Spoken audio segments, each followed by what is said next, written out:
Okay, finally. Magandang gabi po muli mga kababayan. Ito po ang inyong kaibigan, Sultana de Manila. Ipauna ko lang po doon sa kung kayo po ay tagahanga ni Robin Padilla. Kasi siya na naman po ulit ang ating topic sa ngayon. Pero hindi po natin intensyon na laitin siya. Pero yun na nga po ang nangyayari sa kanya kadalasan. Hindi lang ako Hindi lang po ako. Kahit ng mga netizens. At ang sasabihin po naman po natin ay ito ay hindi pang-iinsulto, kundi ito ay fact. So ito nga po kasi, hindi natin maialis na hindi siya mapalagay, hindi siya mapakali. Dahil siya ay sobrang nag-aalala dito sa kanyang nag-iisang amo, si Digong New Duterte. Kaya siya naman po ay nagpalabas din ng word of consolation, pagkakampi, although parang wala sa hulog. Alam nyo, nagtataka po ako kasi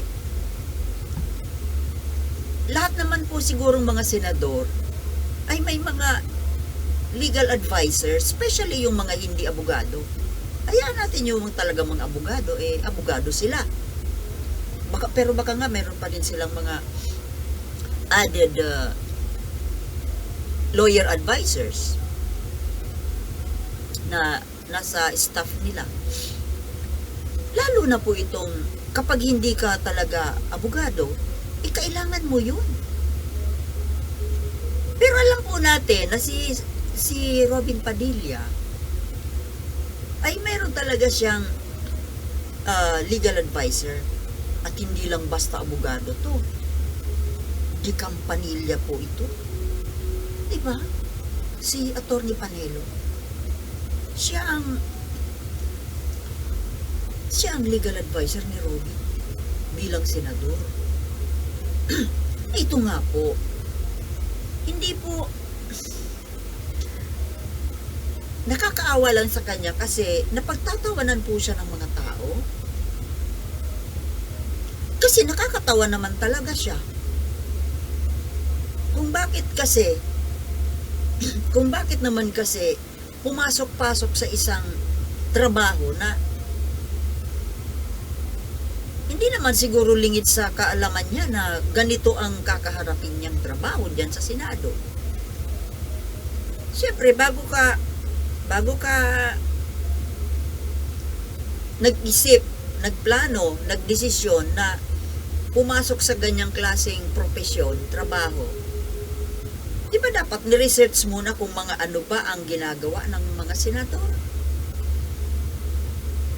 At yun nga, sa totoo lang, ito pong mga bagong halal na mga politiko, lalo na yung mga baguhan talaga, lahat naman po yan, mula sa mataas hanggang sa barangay level, after elections, yung mga nanalo, bago sila isabak dyan sa kanilang opisina, nagkakaroon po ng training yan, orientation. Diba? Yung mga barangay chairman niya, mga barangay officials, dyan sa DILG sila nag-training. Kumbaga, ino-orient kung ano yung trabaho, yung mga rules dyan, lahat na detalye. Pero ito pong si Robin, bakit ganito ang ano niya dito? Una-una na naalibadbaran po ako. Nakakatawa na nakakainis kapag siya po ay nagsasalita. Ang sabi kasi nila, lalo na yung mga fans ni Robin, ito daw kasi talaga ang natural niyang ganito daw talaga siya magsalita. Pero hindi po maganda para sa isang senador eh. Hindi pa kayang baguhin ng konti? Yung umayo naman sa Kung magsalita po kasi siya, para siyang tambay sa kanto, parang nasa inuman. Hindi po kasi bagay para sa isang senador. At lalo pa, kapag siya ay magsalita, kadalasan po ay wala sa hulog. Ito nga po, itong issue tungkol sa ICC, na sa sobrang pagtatanggol niya kay Duterte, na kanyang kaisa-isang amo, itong pagharang niya, pagkontra niya sa pagpasok ng ICC dito, ito po ang mga pahayag niya, ang kanyang opinion, kanyang point of view, na ewan ko kung point of view man ba nga dyan talaga. Nabubulol na naman. Nagkakaano-ano yung dila ko. At least wala tayo sa Senado. Na ayon po sa kay Robin, ang pagpasok daw ng ICC dito sa atin, kung tayo daw ay papayag na mapakialaman. Ang term niya po ay pakikialam. Nakikialam, nangihimasok ang ICC dito sa atin. Gaya ng the usual script nitong mga pro Duterte na may gumagana naman ang ating hustisya. Mayroon naman tayong mga kapulisan na pwedeng humuli. Mayroon tayo daw na mga na korte na pwedeng maglitis. Gano'n naman pala. Bakit ang tagal-tagal na hindi pa yan nangyayari? Di ba, Robin? Mga pulis, huhulihin si Duterte? Ewan. Pag-aari ni Duterte ang mga pulis, di ba? Nung nasa posisyon pa siya, kung tawagin niya mga pulis ko, mga sundalo ko. Well, nung nasa posisyon pa siya, acceptable naman yun. Acceptable naman na tawaging pulis ko, sundalo ko, dahil siya po yung commander-in-chief. Pero parang, kadalasan nga po, pag magsalita siya, parang hawak niya ang kapulisan. At hindi nga ba?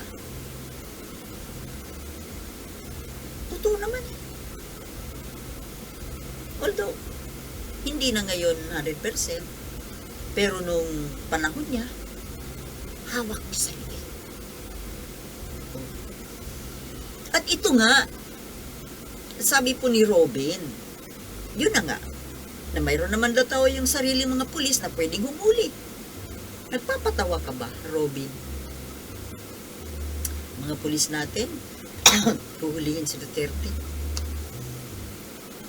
Tapos may sarili tayong mga abogado, may sarili tayong mga huwes na pwedeng maglitis.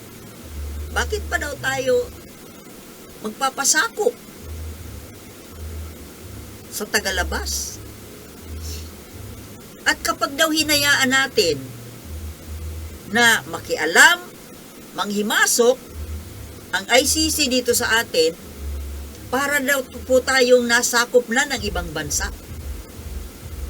Kung saan ang origin niyang ICC, kung European Union ba yan, sakop na daw tayo ng ibang bansa.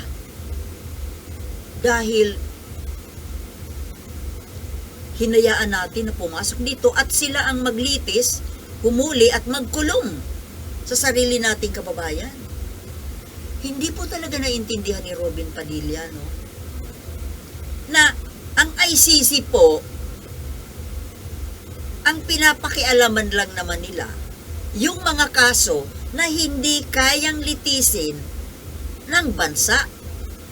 Halimbawa ng Pilipinas, yung kagaya ng kaso nga ni Duterte na Natatakot ang kapulisan, natatakot ang mga biktima, natatakot maging ang korte, ang mga lawyer. Takot sila lahat. Kaya nga po, hindi umuusad ang kaso. Dahil sa takot, natural lang naman sa tao ang matakot. Kaya nga kailangan makialam ang tagalabas. At saka, wow naman, ang mga membro po, ang mga kasali po, mga members ng ICC, hindi po basta-basta mga bansa.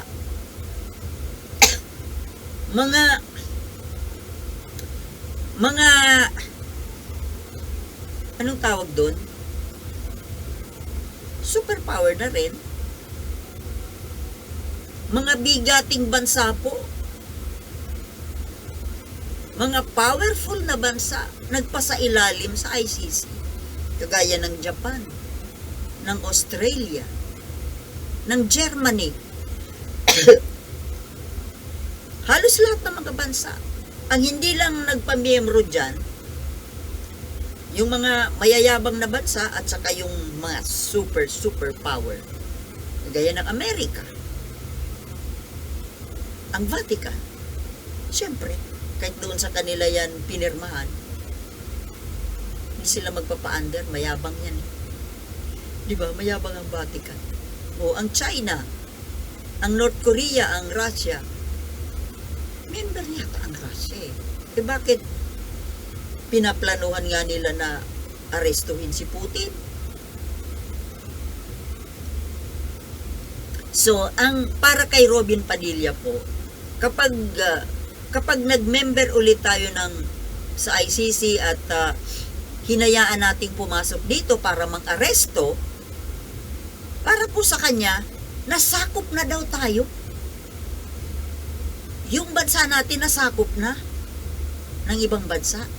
Wow, Robin! Hanip naman yung opinion mo. ICC lang.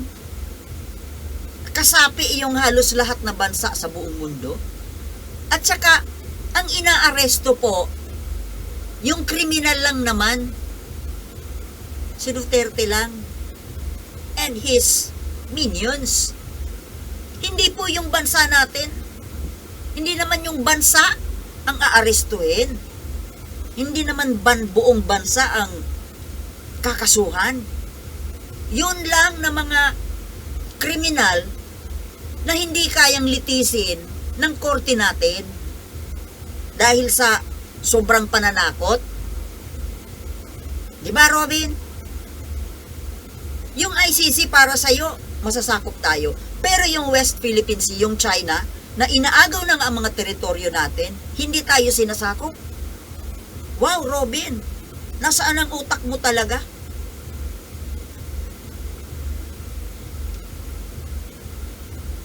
I hate to insult another person. Diba? Kasi, hindi rin naman ako genius. Pero kahit paano po, mayroon tayong common sense. Yan po ang wala kayata kay Robin Padilla. Common sense. Kung sa bagay, common sense is not so common.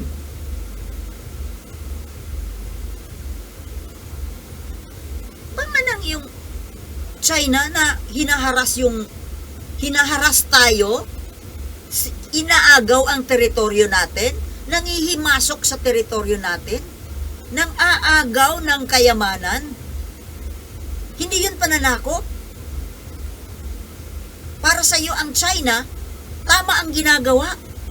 Pero yung ICC, mali. Wow! Naturingang senador, my goodness. Senador. Pero kung magsalita, wala sa hulog. Mag-aral ka nga. Aral-aral naman pag may time. Or, magpa-advise ka sa hindi pro-Duterte na abogado. Yung neutral na abogado. Eh, pro-Duterte yan eh. Yung advisor mo. My goodness. Kung magsalita pa siya, para talagang lasing na masyadong passionate. Pag hinayaan nating makapasok ang ICC, tayo ay nagpasakop with matching, yung naggagaralgal na yung lalamunan, hindi ko magaya eh. O papasakop, tayo ay sakop na ng ibang bansa. Pero yung ginagawa ng China na panghaharas diyan sa West Philippine Sea ay tama, hindi pananakop. Nasaan ang utak, Robin Padilla? Ang common sense at ang pagiging makabayan. Ewan ko ba kung bakit binoto ka ng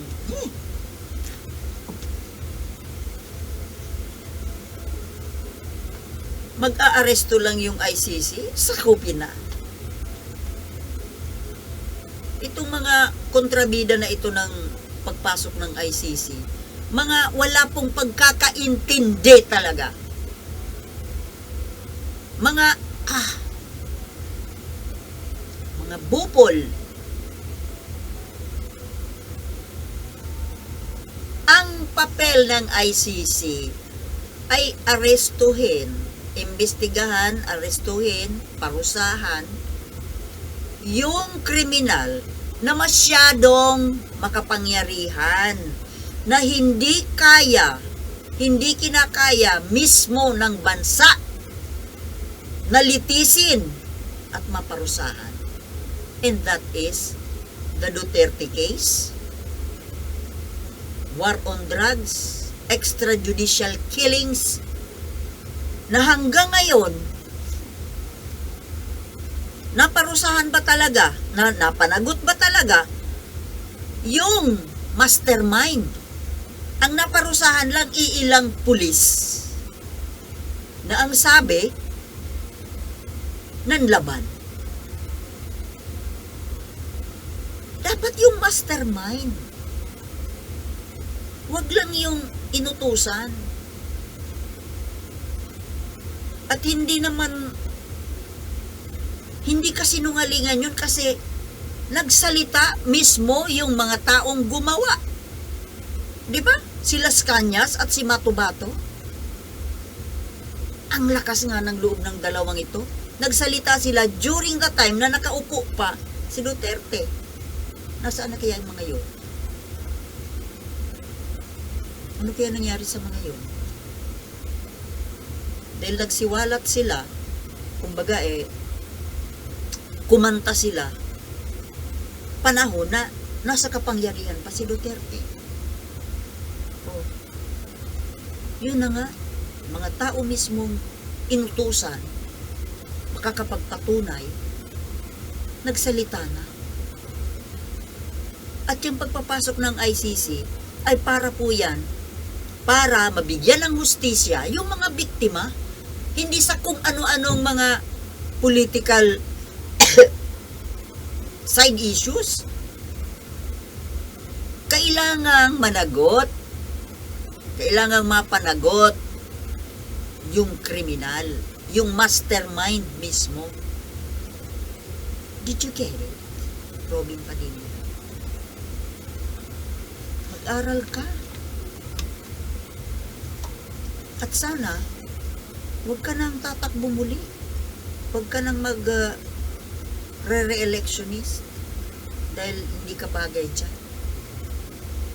Okay mga kababayan, hanggang dito na lang muna po at nagugutom na ako. Kakain muna ako. Okay? Thank you for watching and see you in my next vlog. Peace!